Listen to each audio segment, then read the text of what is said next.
And welcome to the Peterson Event Center for the Jeff Capel Show, a big show planned tonight. Now joined by a man who took 449 shots his senior year and made half of them. Averaged 17 a game in his last season, made it to the Elite Eight, was an elite player, coach, you're administrator here, Kirk. I would say welcome, but you've been here so long, I think you should be welcoming us. Yeah. Well, thanks for having me. A lot of things have changed, though, in the past couple of years that I haven't been here, but yeah, it's great to be back. Kirk, what was it about Pitt? You played here, drafted in the ABA, but came immediately back. I know you're from here, but what's the pull to come back here? Well, I think it's like anything else, but the people here, I think, are the draw for me. A lot of my teammates are from this area, so a lot of us stuck around after we played, and some have gone away and come back, but I would say the people in Pittsburgh is what really keeps us here. You obviously played here. How is that adjustment to coaching for you? Well, it's always a big adjustment. But I think the good thing for me was I coached the women, so that helped me. That gender difference there helped. But when you're coaching the guys and they're close to your age, that's the hard part. And Jeff, you may have this too. Are there times of practice, especially in those days, where you just would rather go out and do it as opposed to show it? You understand what I'm saying? Well, on Coach Gerg's staff, you had to go out and show it. I mean, he expected you to go out and show him how to take a charge. I mean, that kind of stuff was happening back in those days. And there was no 20-hour rule, so we used to practice all day long. We'd have coaches' clinics. Coach Lloyd McClendon came back a couple of times, and we'd help him be the guys that would help out. And then we'd have practice right after that. So we'd have 6-7 hour practice sometimes. Seriously? Oh, yeah. Wow. That's back when you didn't have the rules. Yeah. You could do 2-a-days. Right. Get them up in the morning, midnight, and do all that stuff like that. Your daughter also, it's an interesting because your daughter played at an inner city rival and then coached at Pitt. What was it like to watch her grow? Right, she played at Shinley around the time that DeWan played. She was on the women's team there. And actually, I had her older sister was on the team at the same time.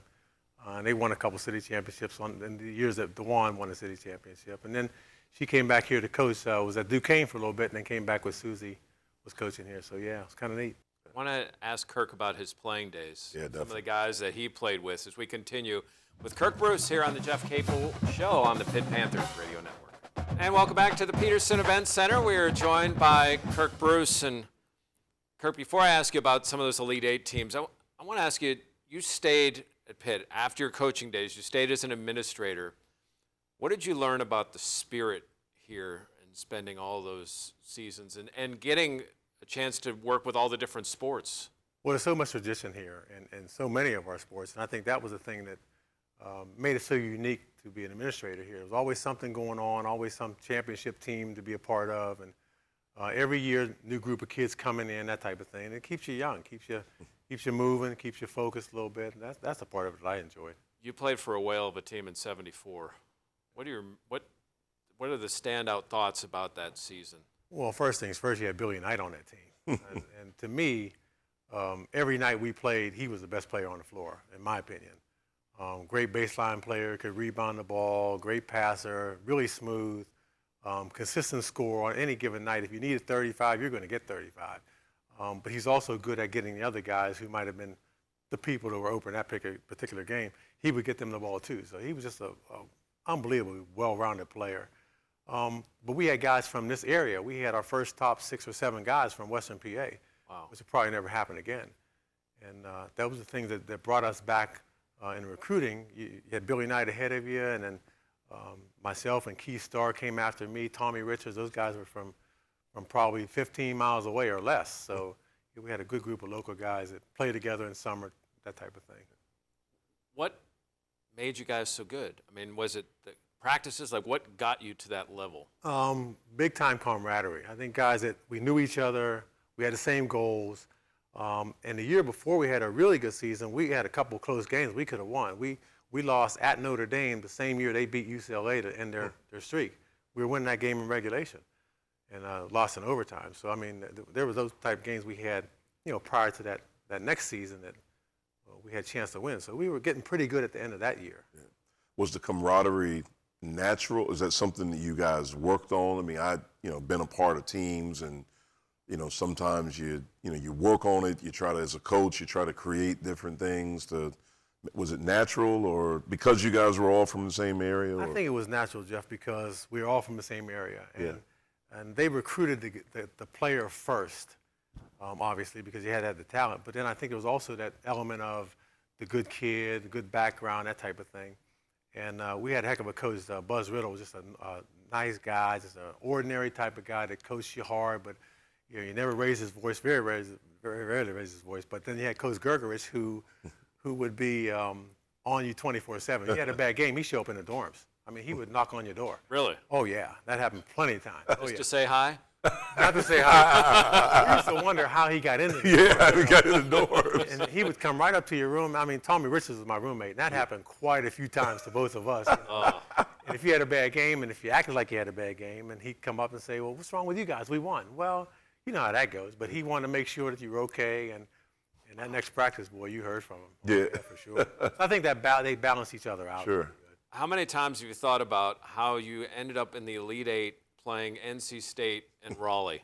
All the time. Every time we get together with the guys, we talk about that and how crazy that was to be on their home floor for the right to go to the Final Four. When you guys get together and talk, how much do you discuss if you would have played in the game the way it is now? One of the things that pops up there is the 4-minute timeouts. how great that would be. You know, you can play 4 or 5 or 6 minutes really hard. You know, you're going to get the TV break, or maybe the other team might call a timeout. But, yeah, there were no timeouts, no shot clock. So if you had a team that was holding the ball, I mean, you had to basically go after them, or else you know, it could stay that way. That's why there were some low-scoring games, you know, that type of thing. But, yeah, we talk about that kind of stuff quite a bit. What do you think of the game now, like at the college level? You know, what are your thoughts on the game now? Well, I think athletically it's off the hook. I think. Yeah. I mean, I think there's so many good players out there, and you see it happen all the time. I mean, Georgia Tech beating Louisville the other night. Yeah. So that's probably unexpected. But I mean, so many good players out there, and I think during our time, the good teams were the same ones almost every year. Mm-hmm. Not too much parity, but now, I mean, you just see parity all over the place. All over, yeah. And that's what I see. There's so many good players on maybe teams that aren't highly ranked, or maybe even low Division I's. They all have good players. Yeah. Well, Kirk, thank you for your time and for your service to the university. I appreciate it. Congratulations. You know why we have those media timeouts? We have to support big media stars like our next guest. He's big time. He's on television, he's on radio, he's all over the place, and he was a really good player as well here, obviously. Julius Page, we're discussing. He's next. The Jeff Capel Show here on the Pitt Panthers Radio.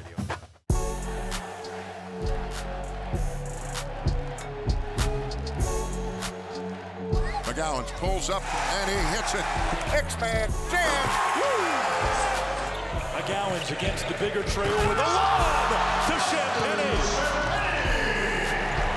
To Ryan Murphy for the 3. Yes. Wow. And the place is on fire.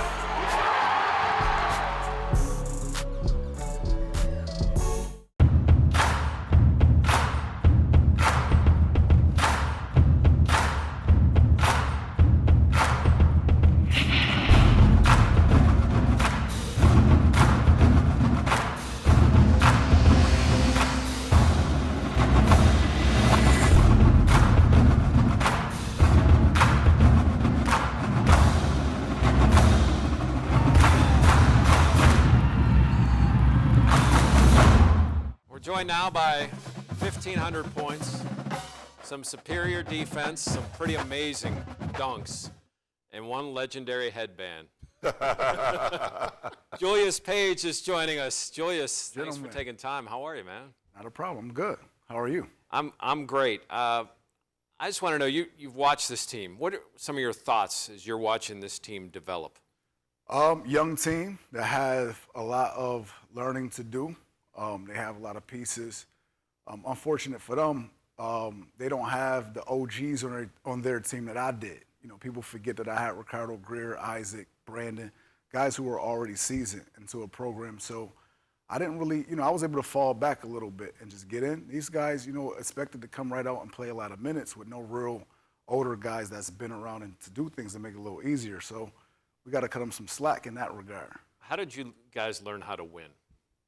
I think it was just in our personality. I came from a high school that won 2 state championships, so I'm not really I could care less about my stats as an individual. I want to win at the end of the day. So, and I think just holding each other accountable. You know, me and Brandon used to get into it all the time. Me, Jerron, we used to argue, but it was all in love. So if you were slacking, you know, don't take it personal. But I got to tell you, you know, you're slacking. Right. It's that simple. It's never personal. No, never, not at all. It's never personal. And it's interesting because young people today take it personally. And so it's such a different time. And I think with your point about having older guys, that's a huge thing. I know when I went to college, I had some older guys, man, that kind of knew the way, and they showed you, they kept you in line, and kind of like you said, you fell back, you watched, you observed. This is how you do things. This is how you train. This is how you get better, and you end up winning. And Julius, much like coaches building a program, what led you to believe when you were making your decision that Ben was right for you and Pitt was the right choice for you and that you could build something here? Well, the pieces, I saw the vision with Brandon. I already knew about Brandon, him being from Jersey, so he wasn't a guy. I was already familiar with him.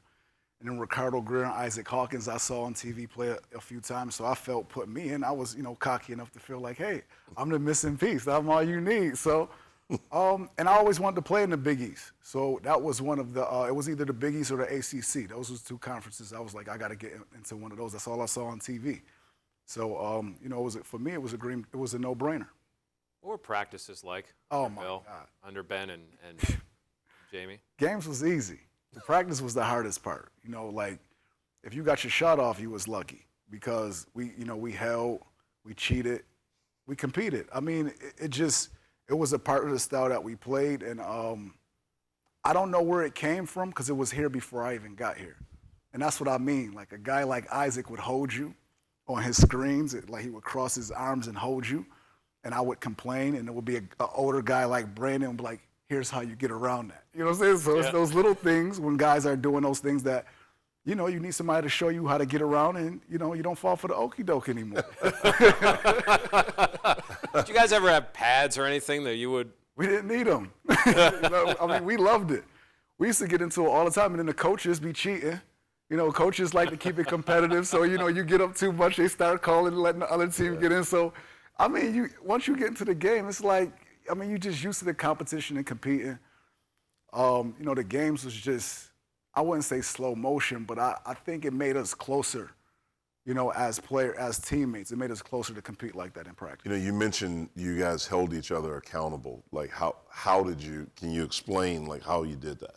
Well, for me, being that, you know, I get a lot of credit for being a defensive guy. But I had to be confident in my guy behind me that if I got beat off the dribble or if I was coming off the screen that he was extend, he would hedge, or he would be there to help. You know, I'm guarding a guy that can go. You know what I'm saying? And if you didn't do it or you slacking, you know, I mean, we trying to win. We can't just let this guy go out here and get 20. Yeah. So, you know, I mean, look, it's better like the coach. Voice is only going, well, you need to hold yourself accountable as teammates and as players. You know, the coach only can go but so far, but he's not in between the lines. You know what I'm saying? So I think, you know, Brandon used to tell me I had to learn how to approach everybody because I couldn't yell. I was more, but he was better at approaching you, how you would respond to him. So I think our personalities just worked well together. So you were the guy that was just attacked. Always. I was always. And Brandon was the one that kind of. He knew who he could attack that way, but he knew the guy he had to put his arm around and say, look it, man, let's get it going, you know, be more positive. So did you have to learn that? Or were you just like, all right, I'm just going, this is how I am. I'm not going to change. Or did you have to change? Well, I had to change because I was ushered into the leadership role. Yeah. You know, anytime that you're in that position, you're the leader now. You can't just, you know, do everything the same way, uniform with everybody. So, but he would tell me, you know, if you're going to play point guard especially, you have to learn how to deal with everybody's personality. You can't just, you know, think everybody's going to respond to you one way. We had DeJuan Blair in that seat a couple of weeks ago. He had a big moment against UConn. So did you. Yeah. We're going to discuss that as we continue. Julius Page here on the Jeff Capel Show on the Pitt Panthers Radio Network. And welcome back to the Peterson Event Center. Jeff Hathorn with Jeff Capel on the Jeff Capel Show. And we are joined by Julius Page. And Julius, before I ask you about the play that I teased, I I just want to ask you generally, what are the moments that stick out to you here at Pitt in your playing career? Winning the Big East tournament, that was huge. The first time we made it to the tournament was huge for me. And obviously the Boom J dunk was huge. That was the start of posterizing, I think, and it became a poster that you were signing, I think, a few weeks ago. Poster, yeah. What do you remember about that moment? How many times have you seen that? Well, I can't go a month without seeing it because I get reminded like really often. I mean, it's legendary, but yeah, I'll never be able to get away from that one.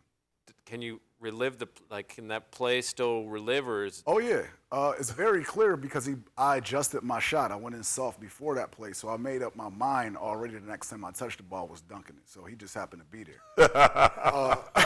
Seriously. But Ricardo gave it up early, expecting to get it back. I mean, that's a true story. And my mind was already made up that I was going to dunk it. And seriously, it was a fast break. I think two passes, Brandon to Ricardo, Ricardo to me. Ricardo thought he was getting it back. And, I was like, either you're going to send me to the floor or I'm dunking on you, one or the other. We're at an AAU tournament, and I'm with two D3 players, good players. And they saw Julius now, and they're like, yeah, like he scored 1,500 points. He was a good player. And they're like, yeah, I pulled up the dunk. Like, oh man, it like takes you at a whole different level. 1,500 points, yeah, that's cool. All this stuff, that dunk. It's what people.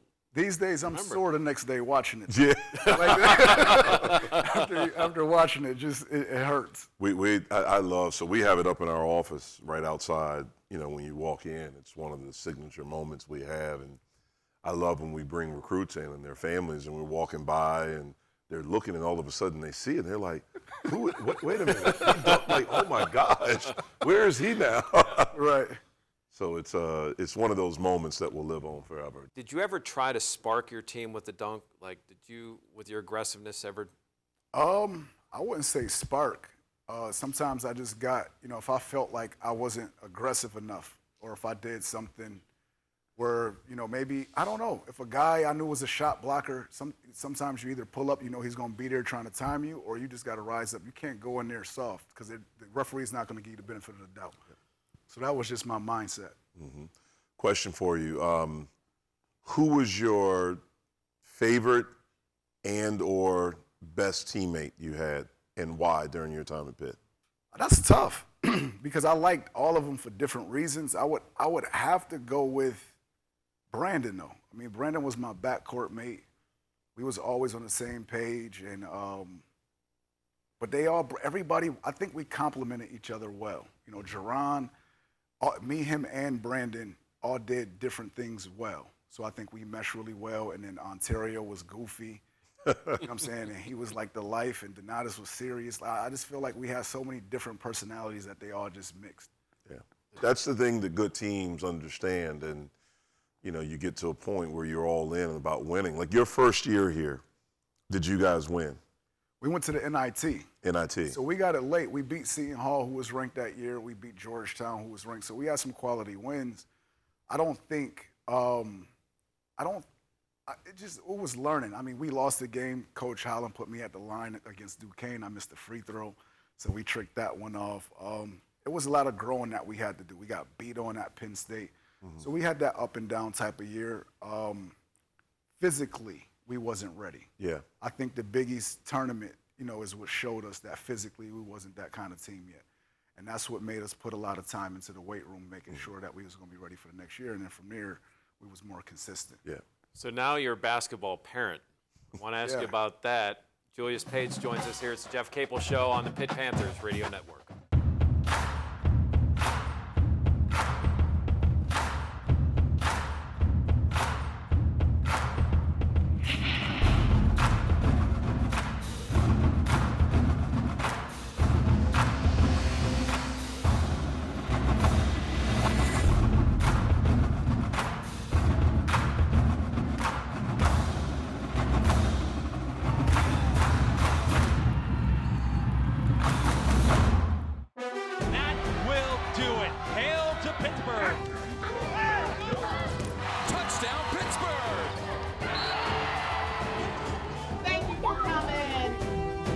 They helped me a lot to just, mold me who I am.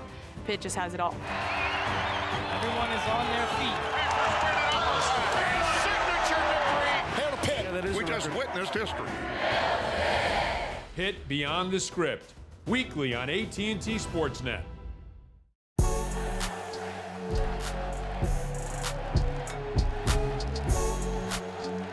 McGowan pulls up and he hits it. X-Man jam. McGowan's against the bigger trail with a lob to Champagne. To Ryan Murphy for the three. Yes. Wow. And the place is on fire.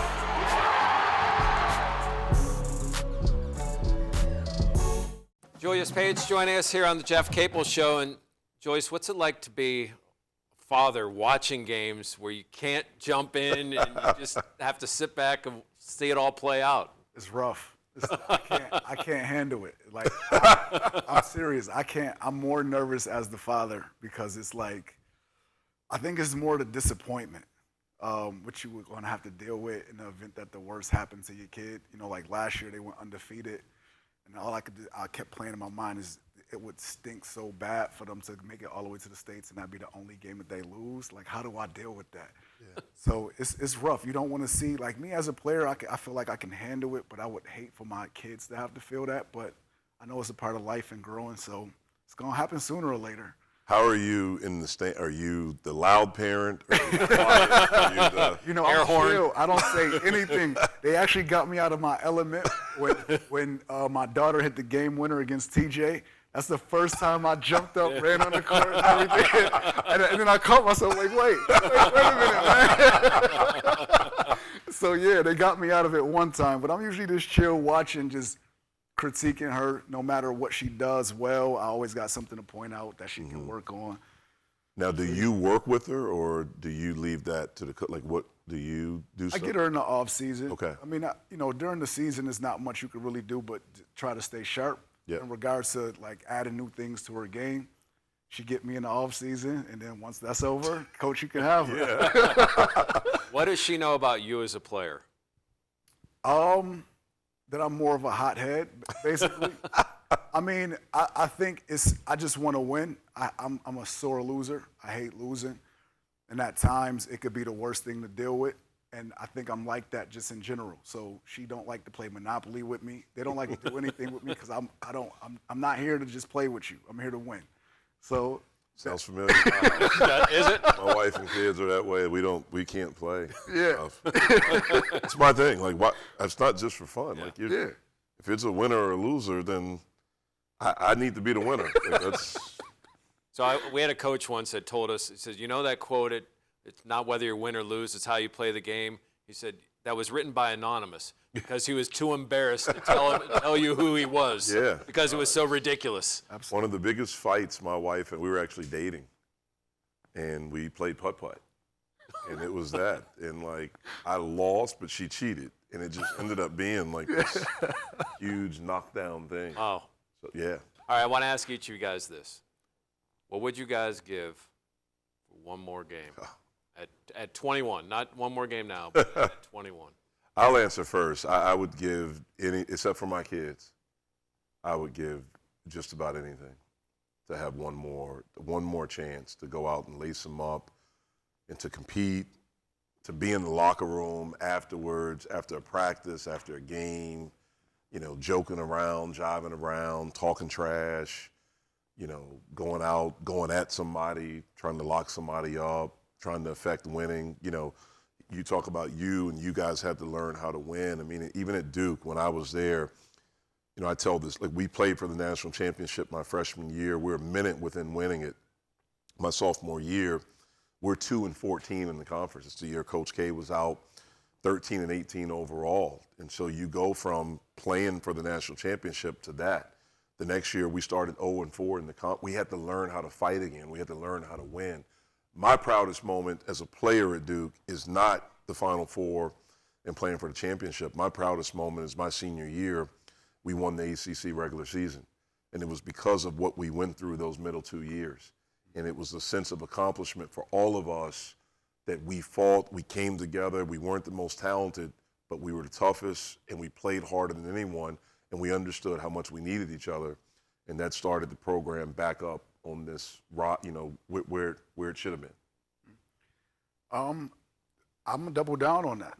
Any and everything except for my kids. I didn't really appreciate it and embrace it while it was actually happening. Yeah.